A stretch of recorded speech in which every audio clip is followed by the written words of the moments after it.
Estamos en Apocalipsis 22 y hemos estado viendo a partir del versículo 12 y hasta el 21 y hemos dicho que en esta sección Jesucristo mismo es el que habla y Él nos está entregando cinco advertencias que nosotros debemos de tomar en cuenta si es que en realidad estamos esperando su segunda venida. Recuerden que es una de las promesas que el Señor Jesucristo ha hecho, que viene por segunda vez. La primera advertencia nos la entrega ahí en los versículos 12 y 13, en donde dice: aquí yo vengo pronto y mi galardón conmigo para recompensar a cada uno según su obra. Yo soy el alfa y la omega, el principio y el fin, el primero y el último. Aquí Jesucristo nos dice que su venida es inminente, que Él va a llegar de manera súbita, en un momento en el cual no estamos esperando que Él regrese, o que no podemos más bien anticipar a que Él regrese, sino que va a llegar de manera pues rápida, súbita, sin que haya un aviso previo para ello. Y esto pues nos recuerda a qué viene Él. Él viene para galardonar, para recompensar. Y vimos ahí muy interesante, a cada uno según su obra. A cada uno, obviamente, hicimos una división. Por un lado tenemos los que no han recibido la salvación del Señor, van a recibir su recompensa. Y los que sí han recibido al Señor como su Salvador personal, van a recibir otro tipo de recompensa. Pero también vimos que dentro del grupo de los que tienen al Señor Jesucristo como su Señor y Salvador, Él va a venir a galardonar, a recompensar de acuerdo a las obras que cada uno haya hecho, de acuerdo a los dones que Él nos ha dado a cada uno. A cada uno de nosotros el Señor nos ha entregado un don y Él va a recompensarnos de acuerdo a cómo lo empleamos, cómo lo usamos nosotros dentro de la iglesia y en nuestra vida. Y viene una segunda advertencia en donde hace una distinción entre aquellos que se están preparando de manera adecuada y los que se están preparando de manera inadecuada para esta venida del Señor. Dice en los versículos 14 y 15, bienaventurados los que lavan sus ropas para tener derecho al árbol de la vida y para entrar por las puertas de la ciudad, mas los perros estarán fuera, y los hechiceros, los fornicarios, los homicidas, los idólatras y todo aquel que ama y hace mentira. El Señor dice ahí: bienaventurados los que lavan sus ropas. Lo que puede manchar la ropa es el pecado, ¿verdad? La sangre de la injusticia, la inmoralidad, ¿verdad? Y dice ahí: bienaventurados los que están de manera continua lavando sus ropas. Es decir, el trabajo como creyentes que tenemos día con día es lavar nuestra ropa, ¿verdad? Lavar nuestra vestidura. ¿Y cómo lo hacemos? Por medio de la confesión de pecados. Buscamos cada pecado que hay en nuestra vida, lo confesamos, y recordábamos 1 Juan 1:9, en donde nos dice, si confesamos nuestros pecados, Él es fiel y justo para perdonarnos y limpiarnos de toda maldad. Pero por el contrario, cuando encubrimos nuestros pecados, no estamos lavando nuestras ropas, cuando tenemos algún pretexto para encubrirlos. Y luego nos contrastó con los que no están llevando a cabo esta acción de lavar de manera continua, constante su ropa, y los describió como perros de una manera despectiva. No se refiere a los animalitos. Y también nos hizo ahí ver que los hechiceros, dijimos que hechiceros, la palabra era fármacos, ¿verdad? Aquellos que hacían pociones incluso malignas, incluso para matar a la gente, o bien para entrar en algún tipo de éxtasis con la idea de conocer más allá del universo visible.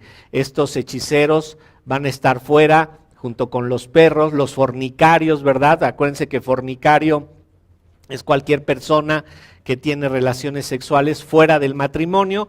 La palabra fornicario o adúltero se usa de manera indistinta en ambos testamentos. Los homicidas, mencionamos aquellos que pues cometen actos de matar a otra persona, son homicidas, pero también expresábamos cómo es que Mateo 5 nos expresa que no solamente los que quitan la vida a alguien son homicidas, sino los que llaman necio, fatuo a su hermano, o incluso los los que se enojan con su hermano. Y no hablamos de un disgusto, ¿verdad?, con algún hermano, sino de alguien que se enoja, crea resentimiento, no logra perdonar y se mantiene en esa actitud. Y dice ahí, y todo aquel, a los idólatras, ¿verdad? Describíamos a los idólatras como toda cosa que podamos hacer y que le demos más la gloria que al mismo Dios, ¿verdad? Dios es el único que merece la honra y la gloria. Cuando nosotros le damos honra o gloria a otra cosa o persona,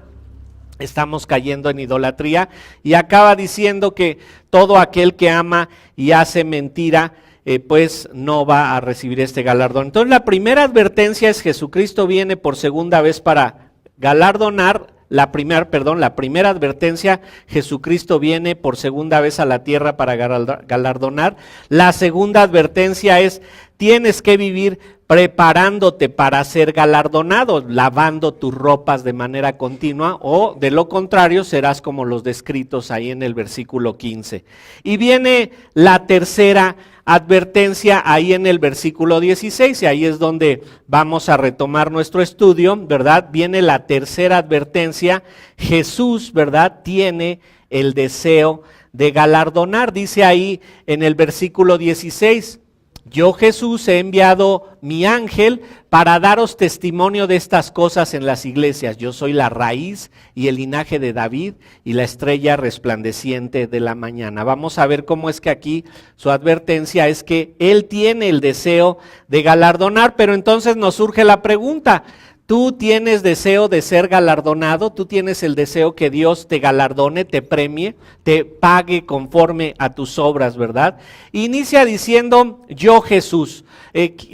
Quiere dejar claro desde el versículo 12, está hablando él, dice en el versículo 12, he aquí yo vengo pronto. Ese yo hace referencia a Jesús. Y aquí en el 16 dice: yo, Jesús, para enfatizar que Él es el que está hablando, para que nos quede claro que Él es el que está dando este testimonio, indicándonos de esta manera que lo que Él está hablando es verdad. El nombre de Jesús es el griego que se usa para Josué. Josué o Jesús significaría lo mismo, Josué en el hebreo, Jesús en el griego, y significaría el libertador. Recuerden que Josué fue el sucesor de Moisés, pero en este caso nos hace énfasis en lo que vino Jesucristo a hacer a la tierra. Y Mateo 1:21 nos dice que su nombre hace referencia a su oficio, a lo que Él viene a ejecutar. Él salvará a su pueblo de sus pecados. Jesucristo viene a salvar. Y dice ahí: yo, Jesús, he enviado a mi ángel para daros testimonio de estas cosas. Este ángel es el que ha entregado todo el mensaje desde Apocalipsis 1:1, y vamos a leerlo nada más para que lo recuerden.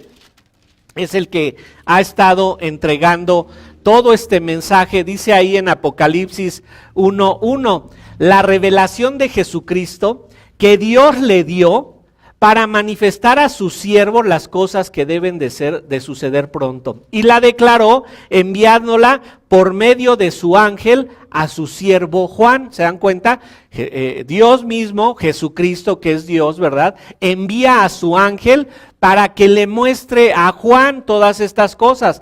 Pero ahora Juan tiene una obligación, que es la obligación de pasar toda esta información a las iglesias. Él es el que se va a encargar de enviar toda esta información a las iglesias. Él recibió el mensaje del ángel, el ángel recibió el mensaje de Dios mismo, y ahora él tiene la obligación de llevarlo a todas las iglesias del mundo conocido. Y es la razón por la que ustedes y yo tenemos las palabras de Dios ahora en nuestras manos, porque el Señor tomó la iniciativa para que nosotros pudiéramos conocer lo que Él había planeado, lo que Él había determinado. Y noten cuando nos habla de ese Jesucristo, ¿verdad?, que está hablando de ese Jesucristo que ha enviado a su ángel. En Apocalipsis 1:1 se nos describe que es Dios el que está dando este mensaje. Jesucristo y Dios son lo mismo, ¿verdad? ¿verdad?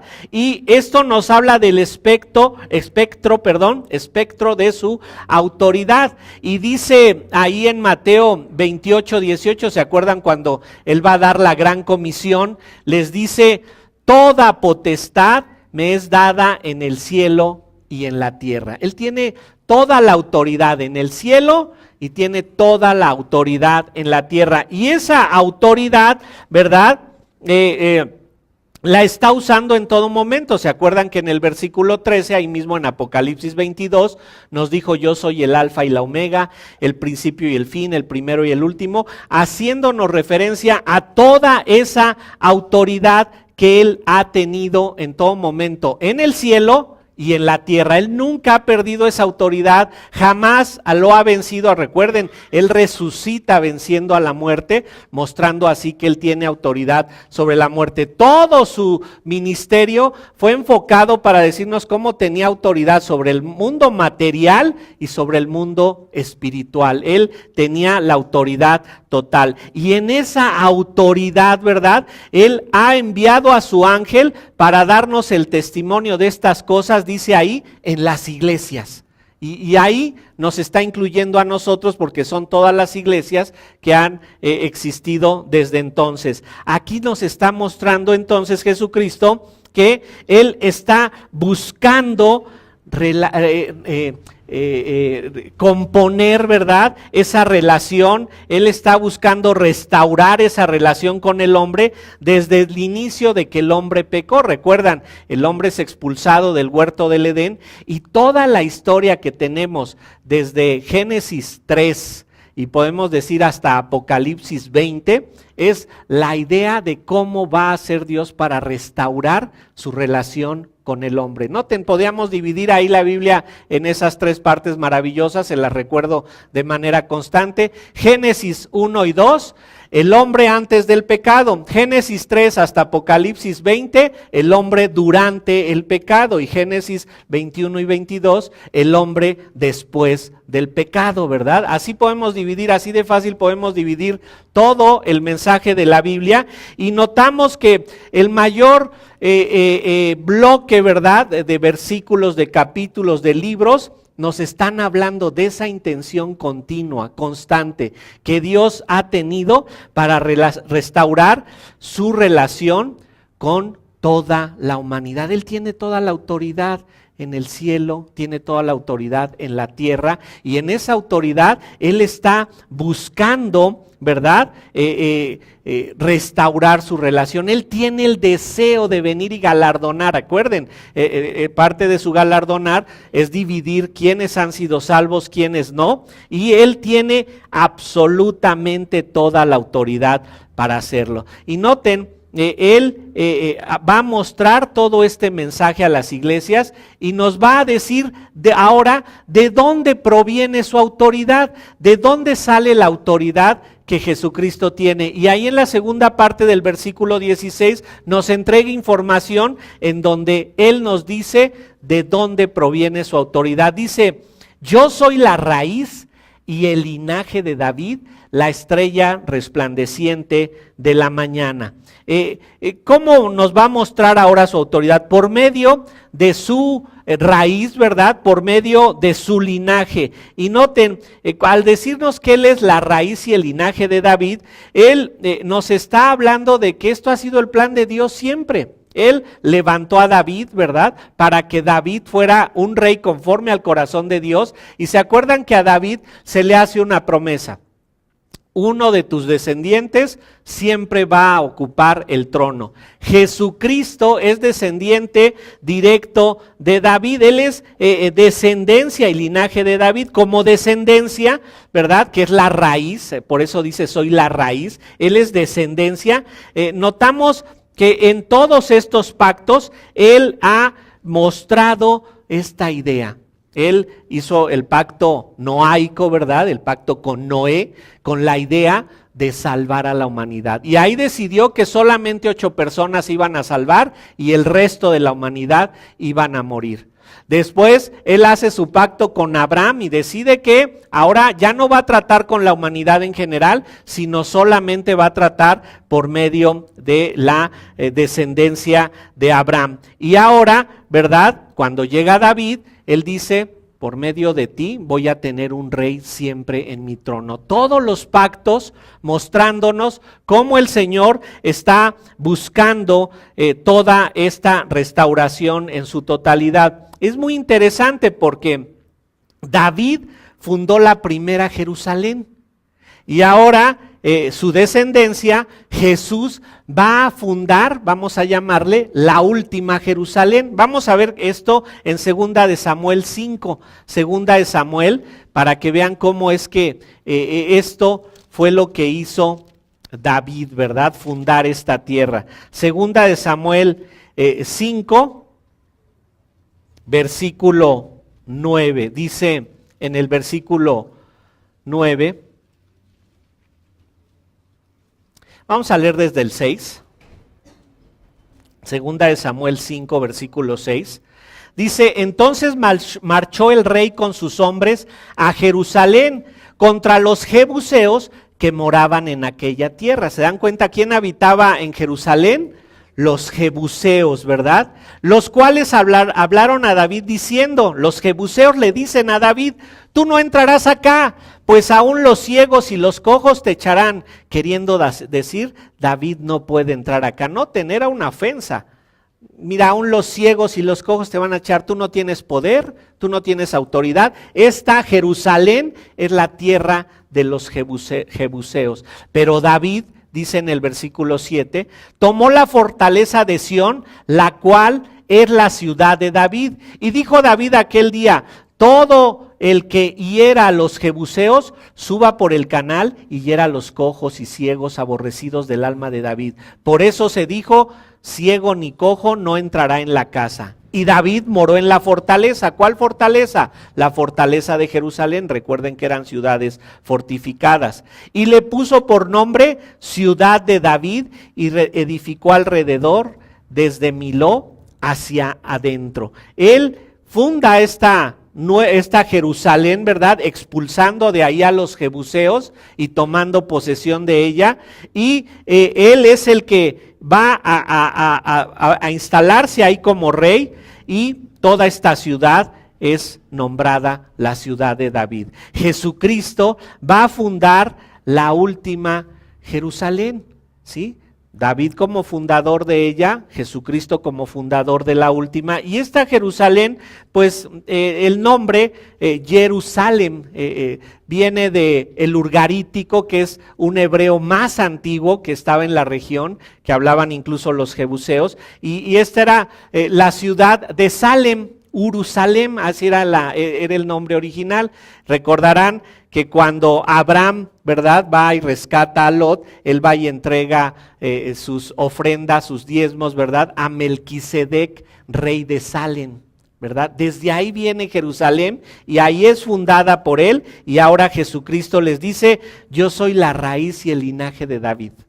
Yo tengo toda la autoridad para llevar a cabo el juicio que voy a hacer aquí en Apocalipsis 22, pero noten cómo mi plan ha estado trabajando siempre. Mi plan ha estado funcionando por medio de los pactos, mi plan ha estado funcionando por medio de los profetas, por medio de los jueces, por medio de los reyes, porque yo he querido restaurar siempre mi relación con ustedes. Yo he tenido siempre esa iniciativa, y como raíz, ¿verdad? Ahora él recordarán que Jesús es linaje, es decir, descendiente directo de David, ¿verdad? Él viene por medio de las dos tribus del sur, las tribus de Judá, ¿verdad? Viene de ahí su descendencia, su linaje. La genealogía de Mateo 1 muestra su relación legal con David, ¿verdad? Cómo es que Jesucristo por medio de José tenía una relación legal, aunque José era literalmente su padre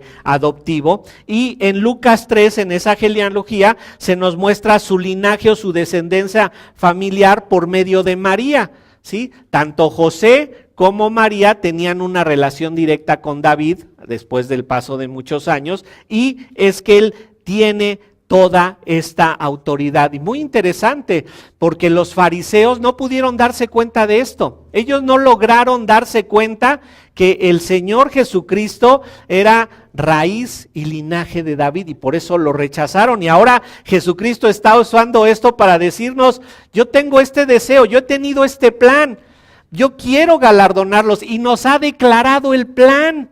No estamos viviendo a la deriva, no estamos viviendo con una esperanza ciega, como a veces algunos nos hacen querer creer, ¿verdad? Que nada más tenemos fe y creen que nuestra fe es ciega. No, nuestra fe está bien fundamentada, bien establecida en lo que la palabra de Dios dice, porque vemos cómo es que la palabra de Dios se ha cumplido en todo momento. El hecho de que los profetas hayan venido y hayan declarado que iba a suceder algo en el futuro y después se cumpliera, nos da la seguridad de que esta palabra de Dios es viva y eficaz y es algo en lo que podemos confiar plenamente. Jesucristo entonces nos dice ahí en el versículo 16, yo soy la raíz y el linaje de David, y con esto nos quiere decir, siempre he tenido el deseo de galardonarlos, y se va más allá.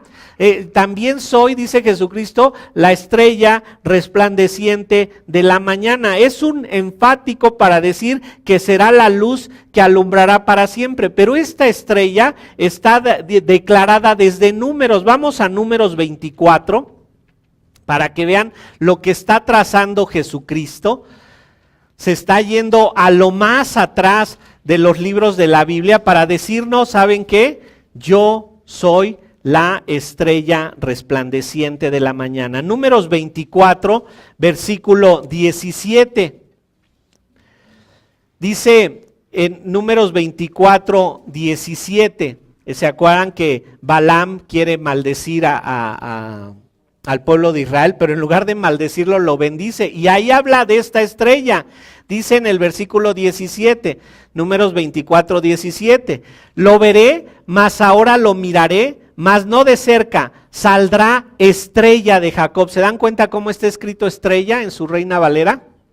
Con mayúsculas, haciendo una referencia a Dios mismo, haciendo una referencia al mismo Señor Jesucristo. Él es la estrella de Jacob, dice, y se levantará cetro de Israel y herirá las sienes de Moab y destruirá a todos los hijos de Set, ¿verdad? Él va a surgir como tal, y aquí en Apocalipsis 22, noten todo el espectro que trata de cubrir. Yo soy esa estrella que fue dicha ahí en Números 24, y aquí se está cumpliendo lo que yo venía a hacer, ¿verdad? Dios lo creó para compartir, Dios nos creó a nosotros para compartir su grandeza, nos creó para compartir con nosotros su deidad, y esto ha sido su intención desde que Adán y Eva salieron del huerto del Edén a causa de su pecado. Él siempre nos ha querido tener a su lado, pero nuestro pecado ha hecho esta división entre Dios y nosotros. Por eso es que Dios dijo, voy a tener que hacer una restauración total. ¿Cómo? Mandándoles a mi Hijo Jesucristo, poniendo mi espíritu dentro de ellos, para que tengan el deseo de estar lavando sus ropas de manera continua, y esta relación se vea restaurada, esta relación vuelva a ser cercana. Y la razón por la que ustedes y yo tenemos esta cercanía con Dios es porque el Señor ha planeado todo esto desde el principio. Nada es fortuito, nada es al azar, nada ha surgido pues porque así fue la historia. No, el Señor lo ha determinado, y entonces en esta advertencia nos dice, ¿sabes qué? Yo tengo el deseo de galardonarte, yo tengo el deseo de llevarte a la salvación, yo lo he planeado siempre, yo he estado trabajando para que todo esto sea posible. Entonces tenemos que la primera advertencia es Jesús viene por segunda vez para galardonar. La segunda advertencia, tienes que vivir preparándote para ser galardonado. Y la tercera advertencia es Jesús tiene y siempre ha tenido el deseo de galardonar. Y nos surge la pregunta, ¿tú tienes el deseo de ser galardonado? ¿Tú quieres que este plan sea verdad en tu vida? ¿O estás aquí simplemente pues porque no tienes que hacer el domingo, o porque te atrae mucho lo que dice la palabra de Dios, pero tienes tus dudas de si sí será la palabra de Dios o no, Jesucristo quita todas estas dudas y dice, desde hace siglos he estado trabajando para restaurar toda esta relación. Y entonces llega la cuarta advertencia.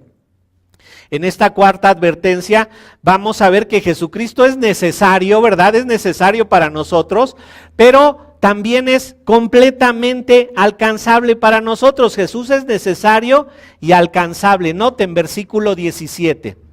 Y el Espíritu y la esposa dicen, ven. Recuerden, ¿quién está hablando? Jesucristo es el que está hablando. Y Él es como si estuviera diciéndoles, y esto es lo que deben de decir. El Espíritu y la esposa dicen, ven. Jesucristo mismo nos está diciendo que este debe de ser nuestro deseo. Nosotros somos instruidos en el Padre Nuestro a decirle, vénganos tu reino. ¿Se acuerdan que es una parte del Padre Nuestro? Vénganos tu reino. Queremos que esto se cumpla. Y la esposa es la iglesia que aún está en la tierra. La esposa estará en su presencia para siempre. Pero en tanto que esto sucede, la iglesia, que es la novia, ustedes, yo, que conformamos la iglesia, debemos de decir, ven. La iglesia debe de estar deseosa de la parousia. ¿Qué es eso de la parousia? ¿Verdad? La segunda venida de Jesucristo. Nosotros debemos de estar en ese deseo de decirle, Señor, ven, porque vemos nuestro pecado, vemos el pecado del mundo y decimos, Señor, queremos que ya vengas, ¿verdad? Ese debe de ser nuestro deseo y ese debe de ser lo que consideramos nuestra máxima prioridad, nuestra máxima necesidad, que Jesucristo venga a nosotros, ¿verdad? Y debemos hacer notar el orden. Noten, dice el Espíritu y la esposa. ¿Por qué es que la esposa puede decir ven? ¿Por qué es que la iglesia puede decir ven? Porque el Espíritu es el que primero dice ven, y ese Espíritu nos ha sido implantado. Ese Espíritu está en nosotros y ahora podemos nosotros también decirle ven al Señor. Primero el Espíritu mora en nosotros y entonces es posible que la esposa o la iglesia diga ven.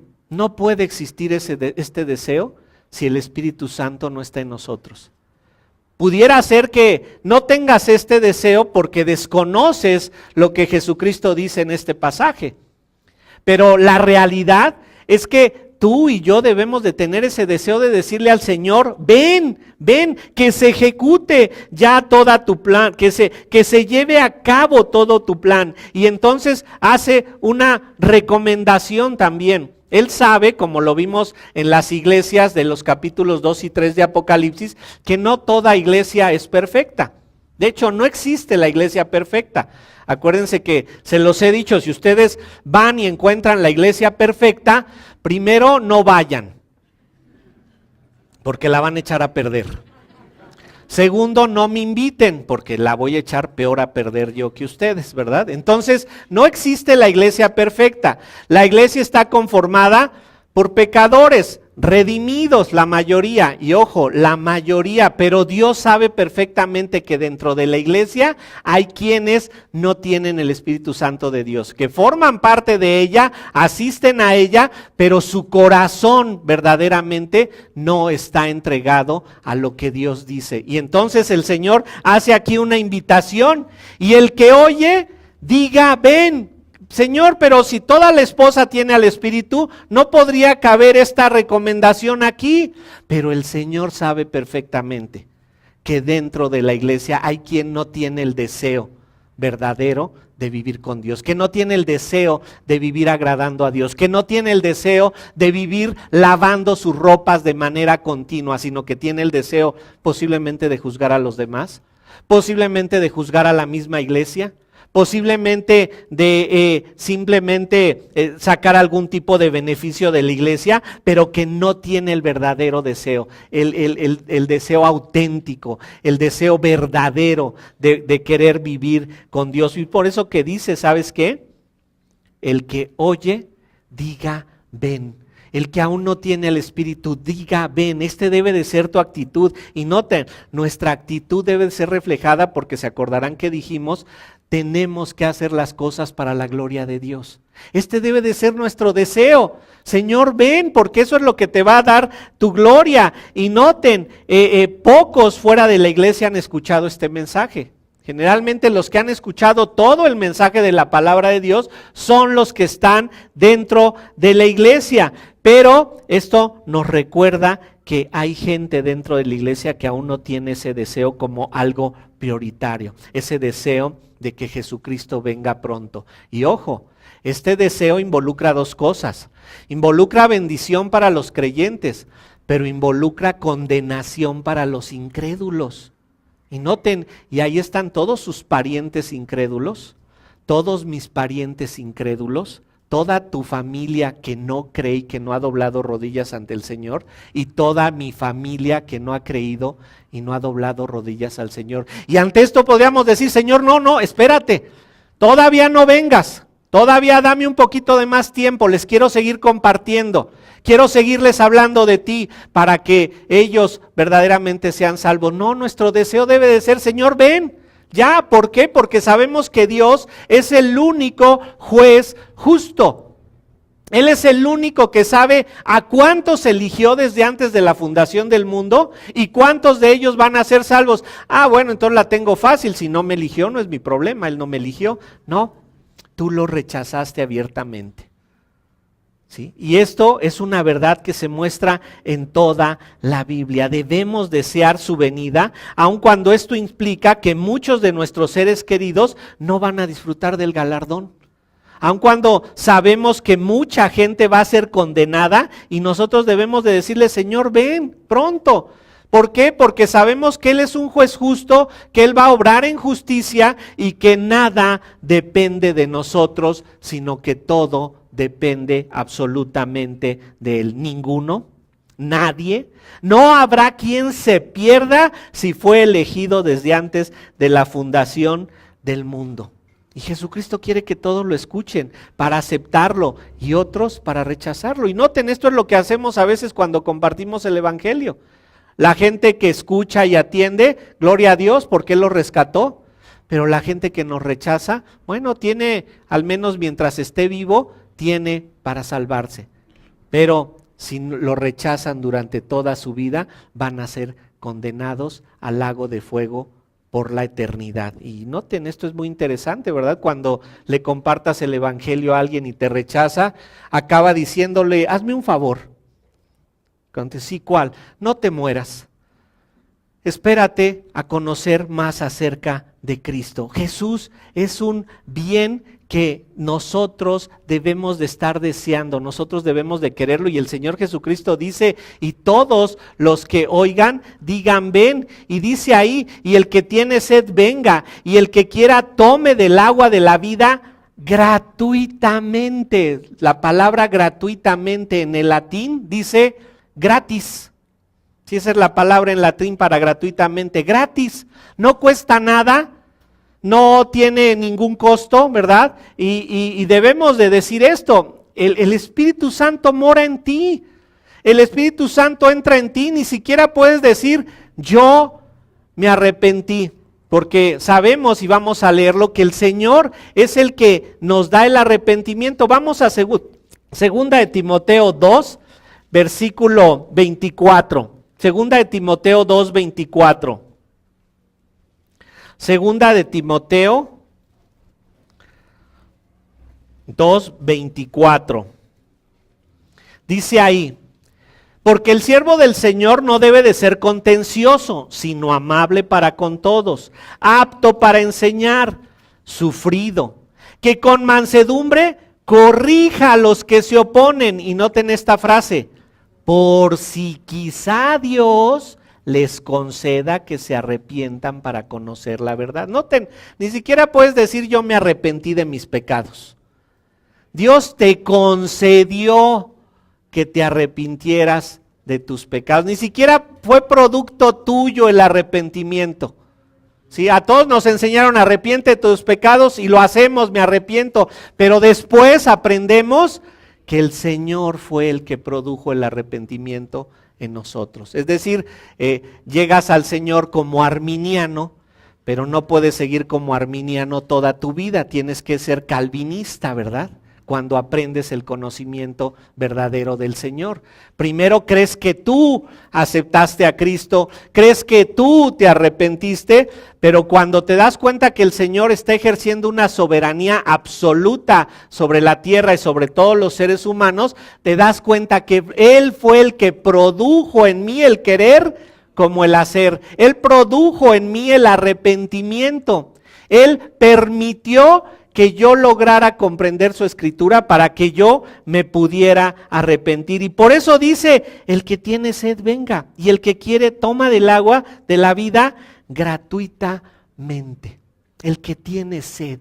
Me recuerda a Mateo 5:6, ¿verdad? Bienaventurados los que tienen hambre y sed de justicia. Esto debe de ser algo que debe de ser latente en nosotros. No es que digas, me decía en una ocasión una persona, bueno, sí soy cristiana, pero mira, le puse el diablito ahí al medidor de luz. Porque no, hay que ganarle al gobierno, ¿verdad? ¿Qué es eso de ponerle el diablito? Pues le voy a robar al gobierno la luz, ¿verdad? Bueno, si eres cristiano debes de decir, eso no es correcto. Y aunque sea muy fácil ponerle el diablito, ¿verdad? No, yo no se lo voy a poner. Aunque toquen y me digan, oiga, soy de la compañía de luz, ¿no quiere que le ponga un diablito? No. ¿Sabes qué? Porque soy cristiano, yo soy honesto y mejor o quito los focos de mi casa, ¿verdad? Aunque viva yo en tinieblas literales, ¿verdad? Prefiero no hacerlo. Este es el hambre y la sed de justicia, hacer lo que Dios manda, porque nuestro deseo es que Él regrese, nuestro deseo es que Él venga, y notamos que Él nos dice, esto es algo gratuito, no cuesta, simplemente tienes que comprenderlo. Si no reconoces que requieres la ayuda, si no reconoces que tienes hambre y sed de justicia, no vas a poderle decir al Señor, quiero de ese regalo, quiero de eso que tú me ofreces. Es por eso que debes de vivir una vida de confesión de pecado. Si no puedes identificar tu pecado día con día, tú no tienes sed de justicia. ¿Por qué? Pues no tengo pecado, o sea, soy santo, es más santo, ¿verdad? Todavía no soy santo, pero ya voy a medias. No tienes necesidad de Dios porque tú crees que tú lo puedes lograr. Pero cuando reconoces cada día tu pecado, te das cuenta con claridad que necesitas al Señor Jesucristo, que lo requieres. De otra manera, no vas a estar manifestando tu sed de justicia. Y entonces tienes que ser un experto en reconocer tu pecado, en venir a la palabra de Dios y reconocer que ella te descubre, que ella te desnuda, que ella te muestra, sí, tú eres el pecador y debes de reaccionar ante ello. Entonces, primera advertencia, Jesús viene por segunda vez para galardonar. Segunda advertencia, tienes que vivir preparándote para ser galardonado. Tercera advertencia, Jesús tiene el deseo de galardonar. Cuarta advertencia, Jesús es necesario y alcanzable. Y quinta advertencia, la última, la advertencia de Jesús es, no le debes de añadir ni quitar a las palabras de esta profecía. Versículos 18 y 19. Yo testifico a todo aquel que oye las palabras de esta profecía, de este libro. Si alguno añadiere a estas cosas, Dios traerá sobre él las plagas que están escritas en este libro. Y si alguno quitare de las plagas de este libro, de esta profecía, Dios quitará su parte del libro de la vida y de la santa ciudad y de las cosas que están escritas en este libro. Noten, yo testifico. ¿Quién está hablando? Jesucristo. Yo testifico. Es una advertencia nuevamente enfática. Él es el que lo está diciendo. Y le dice, si alguien le añade, ¿sabes qué? Yo voy a añadirle todas las plagas que están aquí descritas. Y pensaba yo, bueno, ¿quién pudo hacer esto? ¿Quién pudo añadirle a las palabras del Señor? Bueno, tenemos a un personaje ahí en Génesis, vámonos hasta Génesis, que un personaje que le añadió a las palabras de esta profecía, y este es Satanás. Noten, vamos a leer Génesis 2:16. Génesis 2:16. Dice ahí, y mandó Jehová Dios al hombre diciendo, de todo árbol del huerto podrás comer, mas del árbol de la ciencia del bien y del mal no comerás, porque el día que de él comieres ciertamente morirás. Nota, de todo árbol puedes comer, solo hay uno del que no puedes comer. ¿Cuál es del que no puedes comer? El árbol de la ciencia del bien y del mal, ¿verdad? De ese no puedes, de todos los demás, ahí están todas las otras especies, puedes comer de él. Pero noten lo que hizo Satanás, ¿verdad? Vámonos al 3:1. Pero la serpiente era astuta más que todos los animales del campo, que Jehová Dios había hecho, la cual dijo a la mujer, con que Dios os ha dicho, no comeráis de todo árbol del huerto, ¿verdad? ¿Qué estaba haciendo ahí Satanás? Torciendo la palabra. Dios no había dicho eso. ¿Qué pasó? Eva tuvo que caer ahí y le entró, ¿verdad? Ahí con la serpiente a decir, se vale añadirle, y dice en el 2, y la mujer respondió a la serpiente, del fruto de los árboles del huerto podemos comer, pero del fruto del árbol que está en medio del huerto de Dios, no comeréis de él, ni le tocaréis para que no muráis, ¿verdad? Iba a corregirlo, iba bien Eva, iba bien. ¿Sabes qué? Sí podemos comer de todos menos de ese, pero ella le añade, ni le tocaréis. O sea que se juntaron dos, ¿verdad? Satanás añadiéndole ahí algo que no era verdad, y Eva dijo, pues andas mal Satanás, pero nada más dijo que ni lo toquemos. Ella también le añadió. Entonces esto es un ejemplo de lo que significaría añadirle, ¿verdad?, a la palabra de Dios. Pero muchos especialistas dicen que este texto debió haber sido dirigido a los copistas. Recordarán que no teníamos imprenta, entonces había copistas de la Biblia. ¿Y cómo era un copista? Bueno, imagínense que yo les dictara la palabra de Dios y ustedes la estuvieran escribiendo, ¿sí? Y de aquí, si habíamos 200, iban a salir 200 copias de un libro de la Biblia. Y entonces dicen los comentaristas, esto debió haber sido puesto a los copistas para que ellos no le agregaran o le quitaran nada. Pero cuando vemos el contexto y nos recordamos que algo de lo que debemos estar haciendo siempre es lavando nuestras ropas y no ser como todos esos que se nos describen en el versículo 5, los perros, los hechiceros, los fornicarios, los homicidas, los idólatras y los que aman y hacen mentira, debemos de recordar que por ningún motivo nosotros podemos añadirle o quitarle y no ser como Satanás o como Eva. Mira, aquí dice que tú eres la que te tienes que someter a mí en todo lo que yo diga. No, espérate. El mandamiento es para ella, no es para que tú lo ejerzas. Aquí dice que tú me tienes que amar hasta la muerte. Y tú, si tú no me amas hasta la muerte, no, le estás añadiendo. El mandato es para él. Sí, y el que lo debe de leer es él, no ella. Y así nos podemos ver en toda la Biblia cómo nos acostumbramos a añadirle o a quitarle. ¿Verdad? Con frecuencia donde vamos en los lugares nos topamos con pastoras, ¿sí? Pastoras por todas las le decimos, a ver, perdón hermana, ¿es usted la esposa del pastor? Porque a veces les dicen pastora porque es la esposa del pastor. No, yo pastoreo junto con él la iglesia. Decimos, caray, ¿no sabe qué? Que eso no es bíblico. El liderazgo dentro de la iglesia, subrayo, es dada a los varones. ¿Por qué? Porque el Señor sabe que es muy fácil que el varón rechace eso y deje a la mujer gobernar. Y usted sabe que, hermana, está en un error. No. Eso se dijo ahí en la Biblia para aquellos tiempos, pero los tiempos son modernos y han cambiado y ahora ya todos somos iguales. ¿Sabes qué? Le estás añadiendo a la palabra de Dios. Eso no dice. Y nosotros podemos añadirle o quitarle cuando nosotros empezamos a inventar que mira, dice, no robarás. Bueno, pero yo no estoy robando, ¿verdad? Simple y sencillamente, pues ¿cómo le voy a ir a pagar al gobierno los impuestos cuando es un tranza? No, está robando. ¿Sabes qué? Que aquí dice que nos decía el hermano, ¿verdad? Que no nos debemos de pelear con los hermanos porque esto es equivalente a homicidio. Ay, no, pero yo ni me peleo. Nada más un ratito, pero luego se me pasa. O sea, ni soy tan enojón.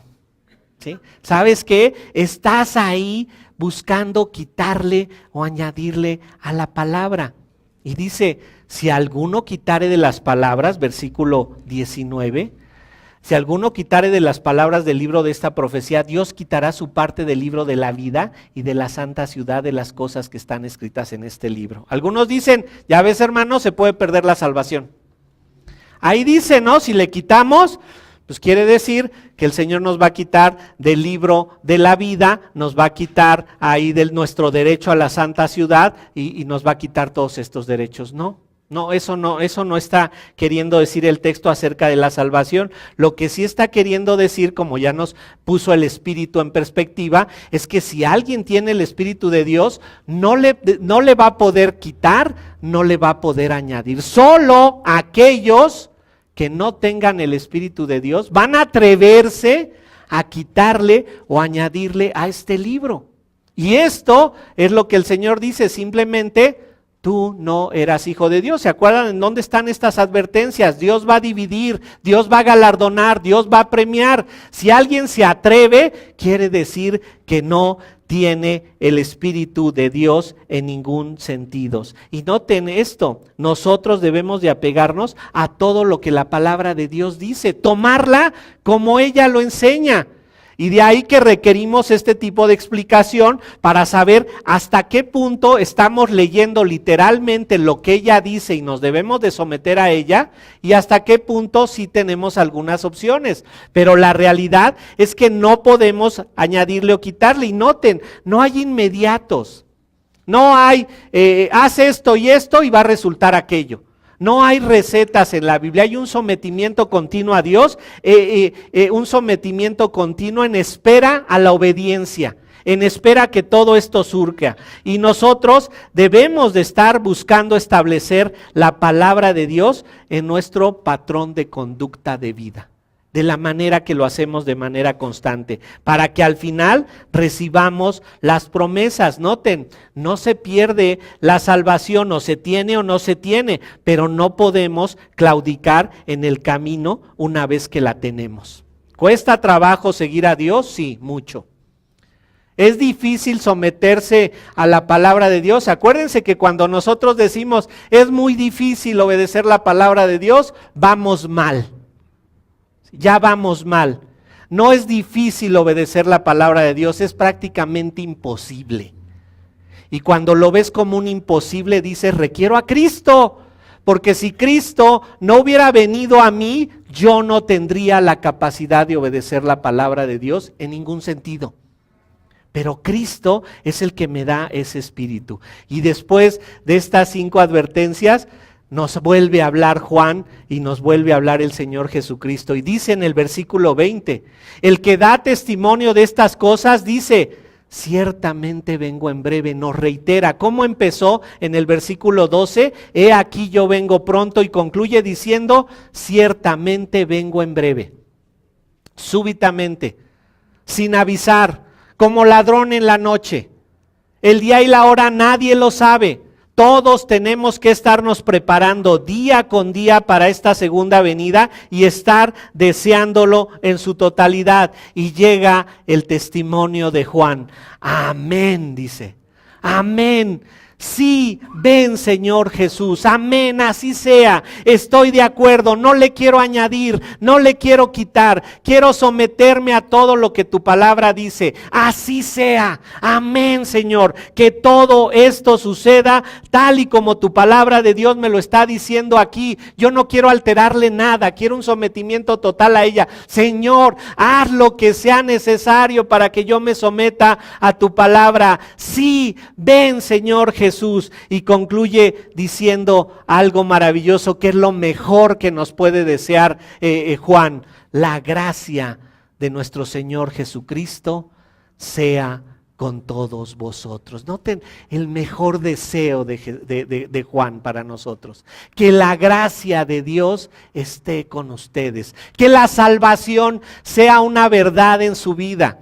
Que ustedes sean de los que tienen esta hambre y sed de justicia. Que ustedes sean de esos que vienen a Dios pidiéndole la ayuda y sabiendo que es un regalo gratuito. Que ustedes sean de esos que tienen el Espíritu Santo morando dentro de ustedes y tienen la capacidad de obedecer plenamente todo lo que la palabra de Dios dice. La gracia de nuestro Señor Jesucristo sea con todos vosotros. Amén.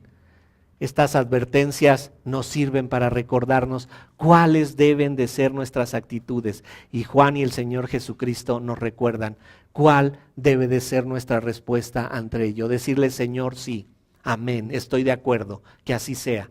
Que todo se ejecute como tú lo has planeado y no tomes en cuenta mi opinión. No quiero añadirle, no quiero quitarle.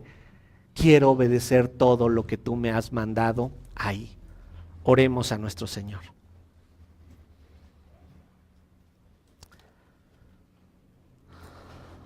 Padre, que nuestro deseo sea como el que manifiesta aquí Juan. El estar completamente de acuerdo. El decirte, Señor, quiero que así sea, tal como tú lo has determinado. No queremos alterar, no queremos añadirle, quitarle a tu palabra, Padre, porque cuando esto hagamos, tu palabra es clara y nos dice que nos caerán las profecías, las plagas de esta profecía. Alguien que se atreva a quitarle, querrá decir que no tiene el Espíritu Santo morando en él. No hay manera de facilitarnos las cosas. El único camino es la obediencia. Una obediencia total a lo que tu palabra enseña. Señor, ayúdanos a ser de este tipo de personas. Ayúdanos a ser de esos que dicen amén, así sea, Señor. Que sea como tú lo has dicho, que sea como tú lo has planeado. Y Padre, que podamos hacer todas las cosas para tu honra y para tu gloria. No queremos añadirle, no queremos quitarle, sino simplemente ser obedientes a tu palabra. Y Señor, oramos sabiendo que tu Espíritu mora en nosotros y que tú contestas nuestra oración cuando pedimos conforme a tu voluntad. Señor, en nombre de Jesús oramos a ti. Amén. Bien, hermanos, estamos despedidos.